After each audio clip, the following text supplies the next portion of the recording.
বিসমিল্লাহির রহমানির রহিম।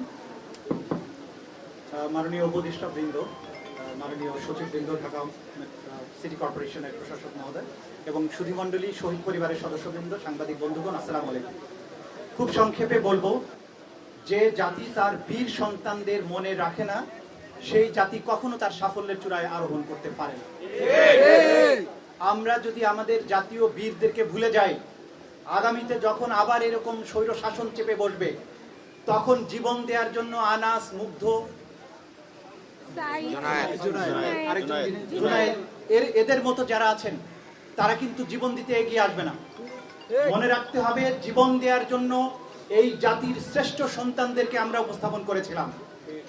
যারা জীবন দিয়েছেন 1400 শহীদ, তারা এই জাতির সবচাইতে মূল্যবান সন্তান ছিল, মূল্যবান উপহার ছিল, সেটা আমরা জাতির কল্যাণে কোরবানি দিয়েছি।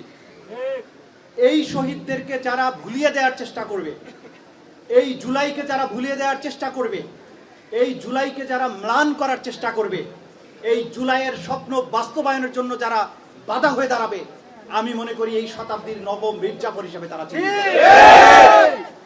জুলাইয়ের এই স্বপ্ন কোনো দিন ব্যর্থ হতে দেয়া যাবে না। এই সুযোগ শতাব্দীতে একবার আসে। এই অন্ধকার সময়ে রাজনীতিবিদরা ব্যর্থ হয়েছিল, বাংলাদেশের সকল রাজনৈতিক কৌশল ব্যর্থ হয়েছিল। তখন এই মুগ্ধ, আবু সাইদের, আমাদের আসিফ, আমাদের নাহিদ, তারা যদি জীবন দেওয়ার জন্য এগিয়ে না আসতো, এই অন্ধকার সময় আরো এক শতাব্দীতে নাও কাটতে পারত। সুতরাং এই শহীদদেরকে আমরা চিরদিন মনে রাখবো। এই শহীদেরা আমাদের জাতির সর্বোত্তম সম্পদ। তাদের প্রতি জাতির কৃতজ্ঞতা এটা মনে রাখতে হবে, জাগরুক রাখতে হবে। আগামী প্রজন্ম প্রয়োজনে আবারও জীবন দেওয়ার জন্য রাজপথে যাতে নেমে আসতে পারে, সেই জন্য এই শহীদদেরকে আমাদের মনে রাখতে হবে। এই ঋণ কোনোদিন শোধ হবে না। আমি একজন প্রসিকিউটর হিসেবে, চিফ প্রসিকিউটর হিসেবে আপনাদের আশ্বস্ত করতে চাই, অপরাধী যারা ছিল তাদের বিচারের মুখোমুখি করা হয়েছে। বিশেষ করে চানখারপুলে 5ই আগস্টে যে 6 জনকে হত্যা করা হয়েছিল, তাদের বিচারের চার্জ গঠনের আদেশ হবে আগামী 14 তারিখে, এবং তারপরে 5ই আগস্টেই প্রথম সাক্ষ্য গ্রহণ শুরু হবে। এবং আমরা যারা নির্বিচারে পাখির মতো মানুষকে মেরেছে, প্রত্যেককেই বিচারের মুখোমুখি করবো ইনশাআল্লাহ।